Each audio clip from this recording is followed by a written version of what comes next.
Kära vänner, kära humanister, hemskt roligt att se er här igen. Detta är alltså det vi brukar kalla för humanismens dag. Vi delar ju varje år ut Hedeniuspriset och det ska vi också göra idag.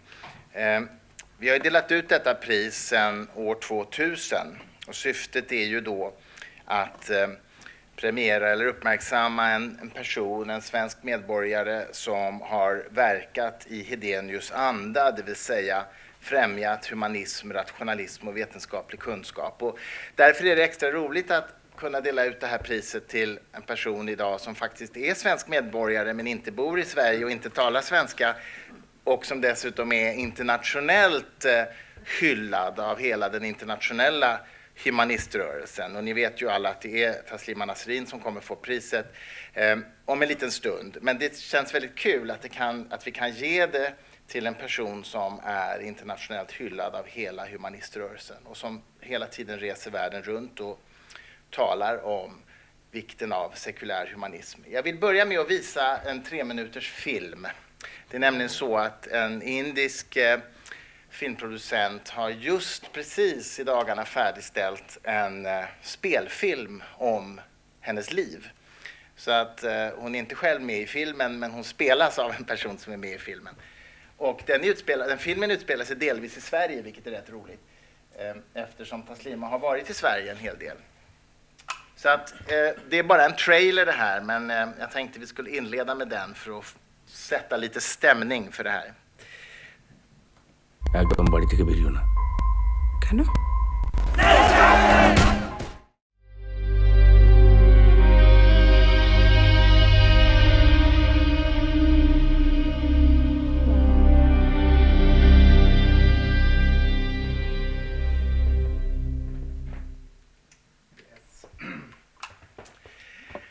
Those of us who know Taslima knows that her cat plays a very central role in her life. So therefore the cat plays a central role in the film as well. Before Taslima comes up on stage, I would like one of the members of the Swedish Humanist Association's board to come up and read the prize motivation from the Humanist boards. Emilia, please.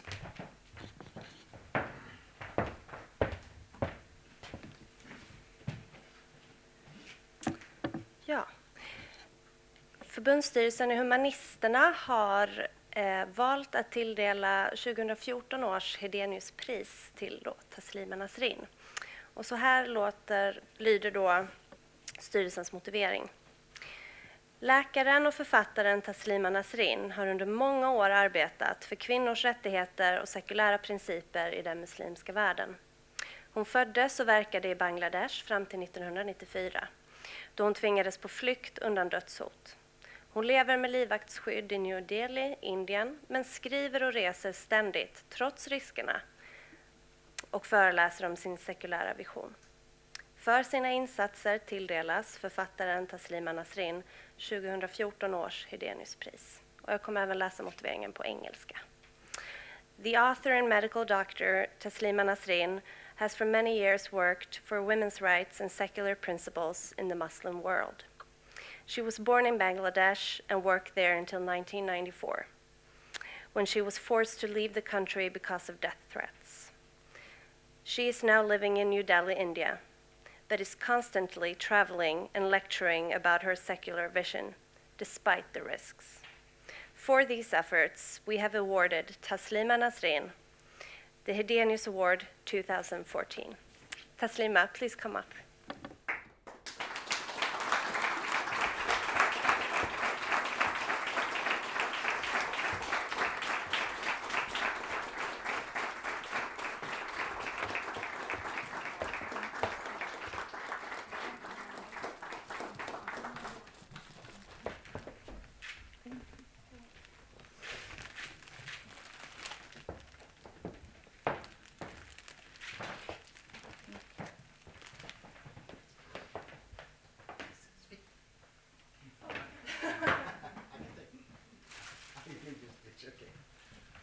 She'll be back.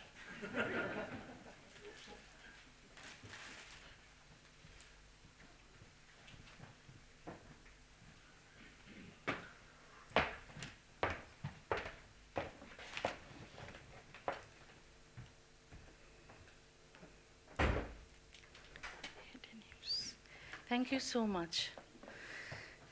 I'm really grateful to all of you from Swedish humanist organizations for selecting me for Hedeniuspriset.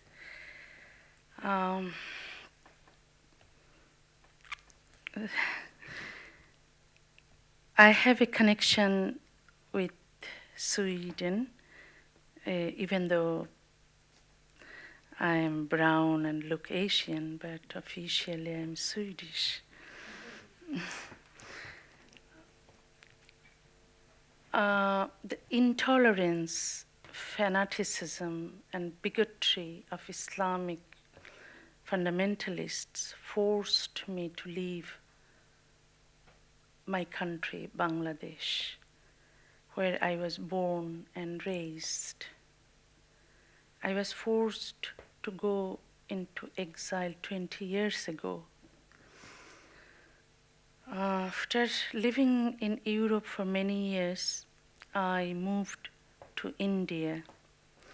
In India, I felt I knew the people. I had grown up somewhere very similar, almost indistinguishable. I felt the need to do something for India and its people. There was a burning desire within me to see that women become educated and independent, that they stand up for and demand their rights and freedom.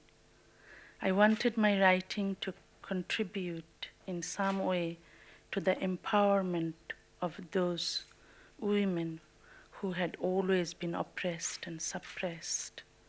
I wanted to do everything possible to make people aware for the need of secular education to become enlightened, rational, and peace-loving.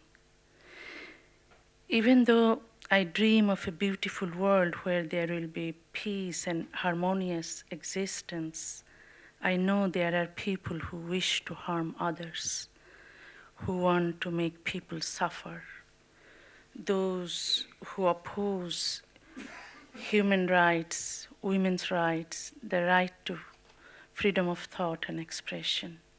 That is why a group of fundamentalists shouted, "Taslima, go back." And government then asked me to pack my bags and leave. It is amazing that no action was taken against those who had indulged in this violence, burned vehicles on the streets, and put a price on my head.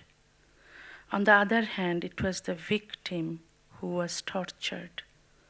I was bundled out of the state. Finally, the Indian federal government took charge of me. They placed me under house arrest and ceaselessly pressured me to leave the country. I was forced to leave India. It was in 2008. I know it is not easy to live there. My books were banned and censored. I was bundled out of West Bengal, state of India. I was thrown out of Rajasthan. I was put under house arrest in Delhi. I was forced to leave the country, but I did not give up. I came back again and again to live in the land that abandoned me and humiliated me. I asked why the world's largest democracy, a secular state, could not shelter a person whose entire life has been spent for the cause of secular humanism, a person without a country to call her own, someone who regarded India as her home. I have been struggling to settle in my beloved country. It has now become a challenge.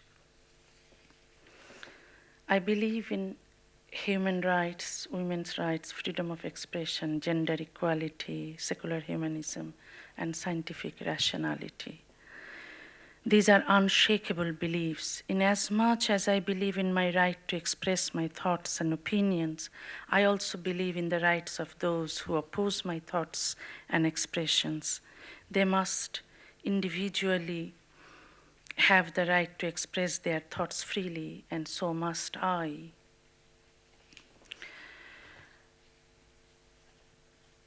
My father was a secular person, so even in my childhood, it didn't take a very major effort or struggle to free myself from the shackles of religion.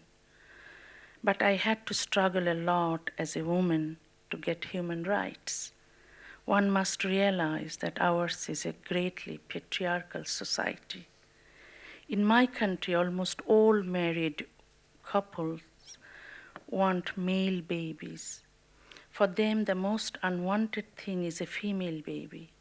If a female baby is born, it is not uncommon that either the wife gets a divorce for her crime of having given birth to a female, or the wife must spend her life in disgrace. In my country, Bangladesh, I was not allowed to do many things I wanted to do.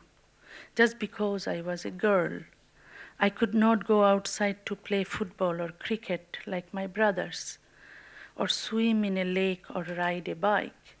I could not talk to boys who were not my relatives.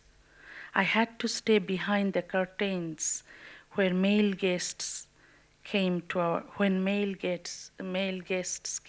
house. But I was obviously a privileged girl.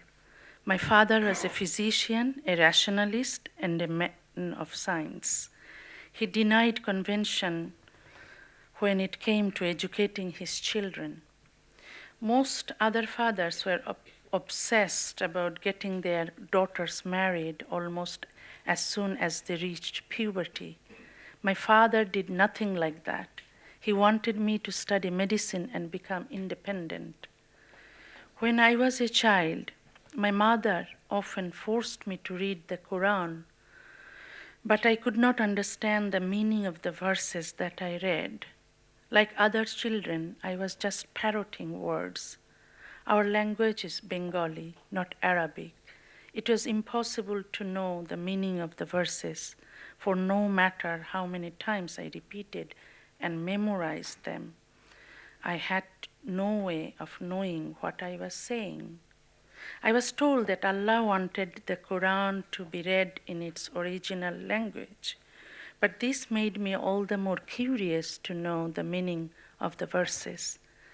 One day, I discovered a book that translated the Quran in Bengali. I read it for the first time, the whole holy book, and guess what? I became an atheist. I did not need to read any book on atheism or secularism or humanism to be an atheist.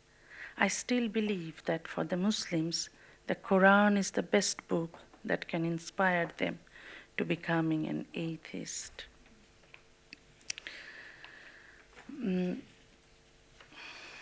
It was easy for me to become an atheist. I was a student of science, so it was hard for me to accept that the sun moves around the earth, that the moon has its own light, and that the purpose of the mountains is to support the earth so that it will not fall down. I came to suspect that the Quran was not written by someone who had any knowledge of science.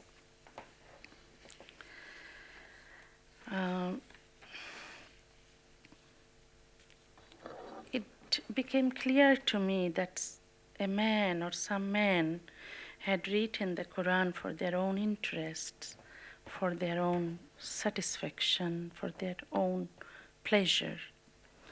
When I studied other religions, I found they were also written by men. They too oppressed women. As I grew up, I realized that like other religions, Islam is not compatible with human rights, women's rights, freedom of expression, and democracy. In a true democracy, that separation of religion and state cannot be neglected. We cannot enjoy human rights if we allow religious rules to regulate society. Freedom of expression must include the right to be different and to offend people, a fact most of the people in many countries do not know and do not believe. Without the right to offend, freedom of expression cannot exist. And without freedom of expression, a democracy cannot be a true democracy. As I grew up, I became aware of women's human rights. I believed that Islam doesn't consider a woman to be a separate human being. Man was the original creation, and womankind was created secondarily for the pleasure of men. Islam treats women intellectually, morally, and physically as inferior. In marriage, Islam protects the rights of men and men only. The Quran gives total freedom to men, saying, "Your women are as your field, go unto them as you will." Islam considers women psychologically inferior. Women's testimony is not allowed in cases of marriage and divorce. If any woman is raped, she has to produce 4 male witnesses to the court. If she cannot, there is no charge against the rapist. In Islamic law, the testimony of 2 women is worth that of 1 man. In the case in which a man suspects his wife of adultery or denies the legitimacy of the offspring, his testimony is worth that of 4 witnesses. A woman does not have the right to charge her husband in a similar manner. Women are not allowed to inherit the property on equal terms with their brothers. In the case of inheritance, Allah says, "A male shall inherit twice as much as a female." And after all the rights and freedom, after obtaining all the sexual pleasure and having the pleasure of being the master, men will be rewarded with wine, food, and 72 virgins in paradise, including the wives they had on earth. And what is the reward for the pious woman? Nothing but the same old husband, the same man who caused her suffering whilst they were here on earth.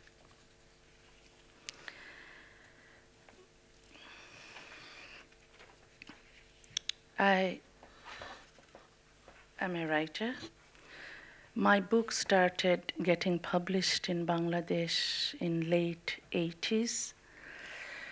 Those who hated me for what I wrote organized demonstration against me, and people began protesting against me by marching through the streets. In 1991, at a national book fair, my books were publicly burned, and I was thrown out of the book fair.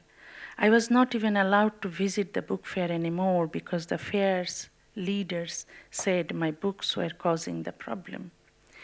A year later, I returned, but this time the fundamentalists and an angry mob assaulted me publicly, breaking into the bookshops where my books were kept. The government then confiscated my passport, asking me not to write anymore if I hoped to keep my job as a medical doctor in a public hospital. In protest, I quit my job. I continued writing. In my poetry, prose, essays, and novels, I have defended women and ethnic and religious minority communities that are being oppressed. I cried loudly for equality and justice, justice for all people, whatever their religion or gender. I spoke loudly upon behalf of secularism. I spoke against any religious laws in which women are oppressed. My books got banned by the government of Bangladesh. By writing books, I wanted to do something constructive. I wanted to help women understand that they are oppressed but must not be oppressed. I wanted to encourage them to fight for their rights and freedom. My voice, however, gave women the chance to think differently. That did not make the religionists or the male chauvinists happy. As a result, they took the stand of absolutely refusing to tolerate any of my views. They objected to a woman's breaking her chains and becoming free. And they could not tolerate me saying that the Quran is out of place, out of time, and that secular law with the uniform civil code for women is an absolute necessity. The fundamentalists issued fatwa against me and set price on my head. They broke into newspaper offices, sued my editors, publishers, and me. They demanded my execution by hanging. Hundreds of thousands of people took to the street. They called general strikes all over the country, demanding that I be killed. Countrywide violence was executed by the fanatics. The government, instead of taking action against them, took action against me. The government of Bangladesh filed a case against me, charging that I had hurt the religious feelings of the people. I had no other alternative but to go into hiding. I thought I would be killed, for every day I saw mobs of people demanding my death. Police looked everywhere for me, knowing that the fundamentalists wanted me dead. Finally, in 1994, I was forced to leave the country. Since then, I have been trying to go back to my homeland, but I am not permitted to return. In the meantime, many of my books are banned in Bangladesh. I have written more than 39 books, and cases have been filed against me in order to ban many of my other books. Bangladesh court sentenced me to 1 year in prison for committing blasphemy. Now, I live in India. In India, women have been victims of infanticide, dowry, murder, bride burning, gang rape, slave trade, sexual slavery, domestic violence, etc. I'm trying my best to fight all kinds of discrimination against women by raising awareness. A backward society is one in which women are treated as inferior beings. Be it Judaism, Hinduism, Islam, Buddhism, or Christianity, they are united in their oppression of women. I have opposed this for as long as I can remember. The trouble is, though, whenever I have spoken out about Islam's oppression of women, I have been branded a Jewish or Christian or Hindu propagandist by Muslim fundamentalists. How can women expect equality of rights and opportunity when the upholders of faith are determined to protect and preserve the laws that are sanctioned by religion, thereby keeping their patriarchy in place? It is not easy matter to stand up to this monolith of darkness. It is no easy matter to risk one's life for seeking to uphold justice, fairness, equality, human rights, and the rights of women. I think less about my own survival than about the birth and survival of a progressive, healthy society, a society where all the people would live peacefully and equality and justice between men and women will exist, which is a cherished dream. I do not think that I will see such a society in my lifetime, but I live with the hope and dream that such a society will become a reality. A few years ago, 15,000 people hit the streets of Karnataka state in India, burned the towns, and left 2 people dead. The fanatics burned down newspaper offices, and curfews were imposed in many towns of Karnataka, all because a local newspaper published an article of mine about burqa, the Islamic veil. There was no debate possible on this issue. Instead, the fanatics used it as an issue to destroy property in the name of Islam. It was a mayhem of intolerance. I wrote in that article that burqa or headscarf or veil is a symbol of oppression, and even though Islam prescribes it, women should not wear it. We can see ignorance reaching such heights that it doesn't hesitate to take lives of people. The most tragic thing is that in the largest democracy of the world, it is an accepted idea that there should be a limit to freedom of expression. The question of limitation is very much related to criticism of Islam. Islam has been largely exempted from the critical scrutiny applied to other religions. I have been fighting for freedom of expression for years and paid a high price for it. And 2 years ago, my book launch in Kolkata Book Fair in India was banned. Government banned the book launch only because it was my book, and my book launch celebration could make the Muslim fundamentalists dissatisfied. Everywhere governments compromise with Muslim fundamentalists. Book banning in a democracy is a matter of shame, and the trend must be reversed. Our cherished democratic values cannot be allowed to be hijacked by a lunatic fringe who happen to receive endorsement from cynical politicians. A few months ago, a TV drama series written by me got banned in West Bengal, India. Government banned the series before Muslim fundamentalists even asked for it. Not a single episode of that drama was on the air, but Muslim fundamentalists claimed that my drama series would hurt the sentiments of Muslims. Those fundamentalists do not know about the story of the drama, but they want to ban it because it was written by me. They not only want to kill me physically, they want to make my ideas and thoughts dead. Hating Taslima is an essential part of politics in the Indian subcontinent. I feel pity for those politicians who need to violate a writer's right in order to get votes. Whatever I write is hated by ignorant, anti-human rights bigots because they are afraid of the truth and the power of the pen. Fundamentalists are anti-women and anti-freedom of expression. And for political reasons, the government might side with them. But why are the intellectuals silent? Intellectuals do not keep their mouths shut when Hindu fanatics attack writers or artists, or even when Muslim fanatics attack male writers. Misogynistic society shows solidarity towards victims, provided the victims are male and anti-feminist. I have been writing columns for the newspapers. I write generally on women's rights, but I have been requested by editors not to write anything about religion, especially Islam. I am against censorship. Self-censorship is the worst form of censorship.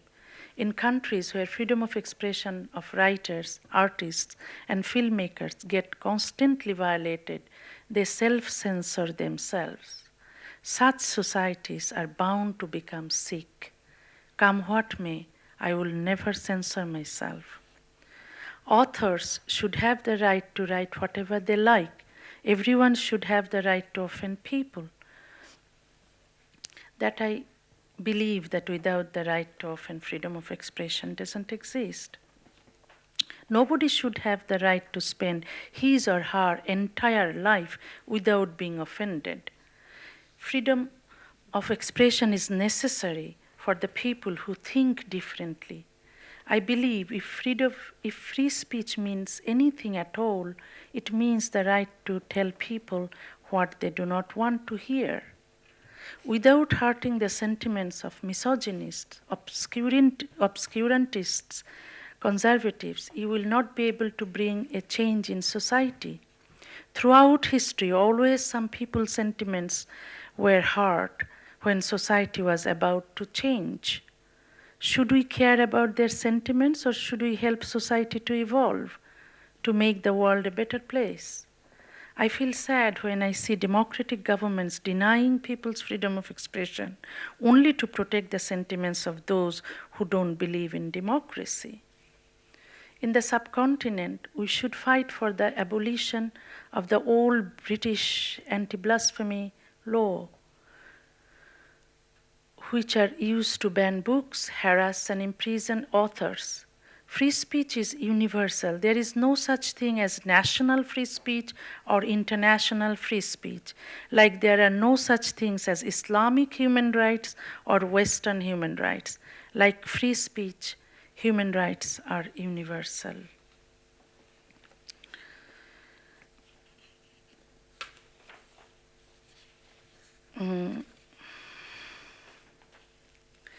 If fundamentalists demand for the banning of books, should government ban books? Should fundamentalists decide what we should read, write, watch, wear, eat, drink, think? Government gave them the authority to decide. In India, I'm fighting against Section 66A of the Information Technology Act, which is against free speech. Any person who sends by means of a computer resource or a communication device any information that is grossly offensive or has menacing character shall be punishable with imprisonment for a term which may extend to 3 years and with fine. Many people, including me, are the victims of this anti-free speech law. I am fighting against it while defending myself from the blasphemy case that was filed against me by Bihar state government in India. They filed against me because I tweeted, Muslim men, I quote, Muslim men will get 72 virgin girls for sex in heaven. Muslim women will get nothing in heaven. To maintain equality, Muslim women deserve to get 72 virgin men for sex here on earth. For this tweet, Bihar state government filed a case against me.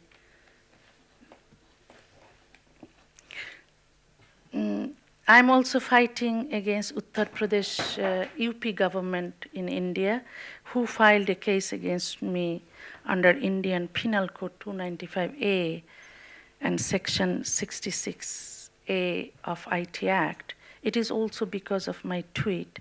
I protested against the increasing trend of politicians pandering to clerics for vote banks. I wrote, Indians should speak up against fanatics who destroy society and push it backward, and also against politicians who encourage the fanatics, else it's bad news for democracy. Not only the Indian subcontinent, Middle Eastern countries are also in crisis. Islamic State or ISIS killed thousands of people in Syria and Iraq. ISIS terrorists destroyed many historical monuments and ancient shrines in Iraq. I don't give a damn about religious buildings. What I care for is history, art, and architecture. Islamists like to blow up almost everything. They declared they would demolish Kaaba. I'm eagerly waiting for that day when Kaaba would be demolished. Muslims around the world have been so far silent. They are rather crying for Palestinians that are killed by Israel, but they don't shed many tears for fellow Muslims who get killed every day in Syria and Iraq. All killings are cruel. Instead of condemning ISIS terrorists, why do many Muslims support them? Is it because they created Islamic Caliphate? Will Muslims be safe under Islamic Caliphate? Christians were thrown out of Iraq, Shias got killed, all other Islamic sects, including Zoroastrian minority and all other people of different faith, are getting killed or threatened. They do not even spare liberal Sunnis. Atheists will definitely be dead. The land of Islam will become the land of shithead, faithhead, moron murderers. I am against ISIS as they are killing people. I am against Boko Haram, Al-Shabaab, Lashkar-e-Taiba, Taliban, Hamas militants. But most people, I notice that if they are against Islam, they are against Muslims. They hate Muslims. I'm very much against Islam, but I do not hate Muslims. I am against Islamic terrorism, but I am also against Hindu terrorism, Buddhist terrorism, Jewish terrorism, Christian terrorism. I'm very much disturbed by seeing how innocent Palestinians have been terrorized and killed by the state of Israel. By supporting women's rights everywhere, I have criticized all kinds of anti-women religions, traditions, cultures, and customs. But to my surprise, I am labeled as being anti-Islam. This has led to some people saying that I am a Muslim hater. But they are wrong. By no means am I a Muslim hater. I always stand beside oppressed people. I stood beside Muslims when they were oppressed in Gujarat, in India, in Palestine, in Bosnia. I defended their rights to live, just as I stood beside the Hindus who are oppressed in Bangladesh and the Christians in Pakistan. To me, their religious identity is not important. I consider them as human beings. Nobody should be oppressed because of their beliefs. The criticism I make of the religions I do by writings. I do not go to harm the believers physically. I do not believe in violence. The fanatics never accept the idea to have a dialogue or debate with me, or write articles or books opposing me. They come to kill me, for they are convinced by their belief in their religion that an apostate must be killed. Still, people like to believe that Islam is a religion of peace. But since my childhood, I have witnessed the opposite. I believe there is a conflict. The conflict is between two opposite ideas, secularism and fundamentalism, between rational, logical thinking mind and irrational, blind faith, between those who strive to move forward and those who strive to push themselves backwards, a conflict between humanism and barbarism, between innovation and tradition, future and past, between those who value freedom and those who do not. Let me read one of my poems. You go, girl. They said, take it easy. Said, come down. Said, stop talking. They said, shut up. Said, sit down. Said, bow your head. Said, keep on crying. Let the tears roll. What should you do in response? You should stand up now. Should stand right up. Hold your back straight. Hold your head high. You should speak. Speak your mind. Speak it loudly. Scream. You should scream so loud that they must run for cover. They will say, you are shameless. When you hear that, just laugh. They will say, you have a loose character. When you hear that, just laugh louder. They will say, you are rotten. So just laugh even louder. Hearing you laugh, they will shout, you are a whore.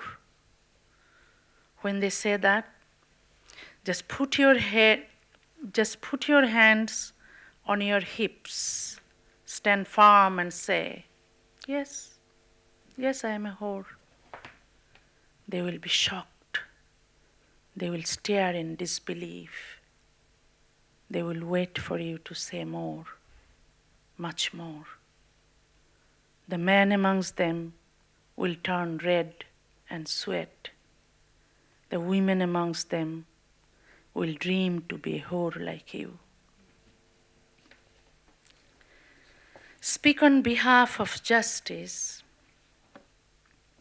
One can be a social pariah on an entire subcontinent, chased out, made homeless everywhere. Is this justice? If there is no freedom of speech in an Islamic society, is there any hope of progress? Should the right to oppose Islam not exist?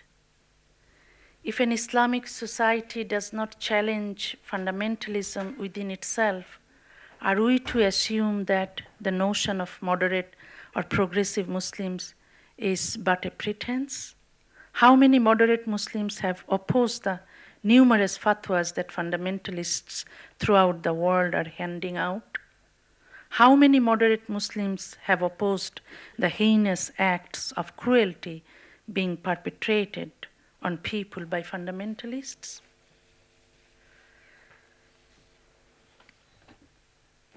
In this world, I have no country to call my own.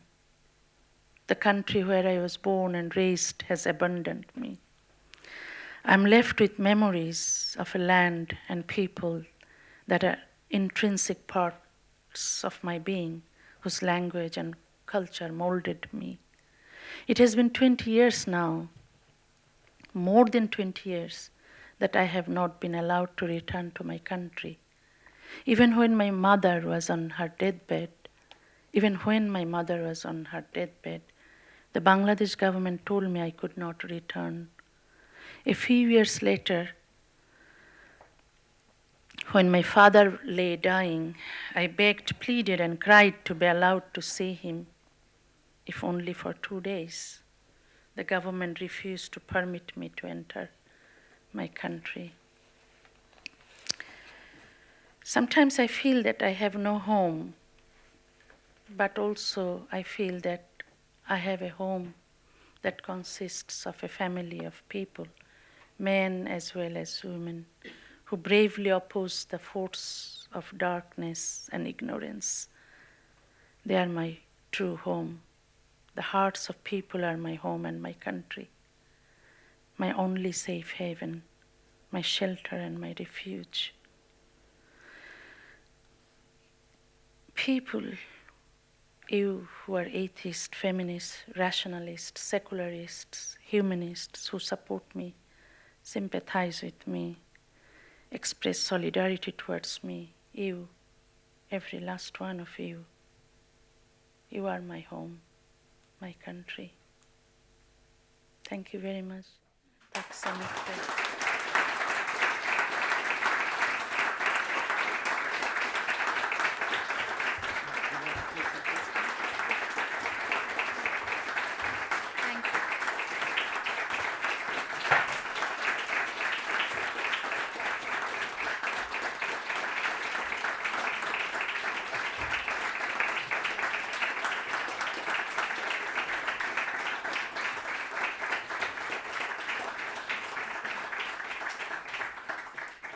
Tack så mycket.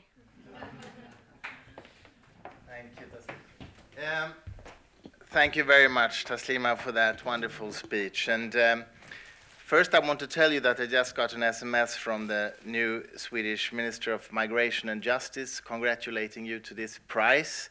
And I've long tried to convince you to move to Sweden, so you should do that, really.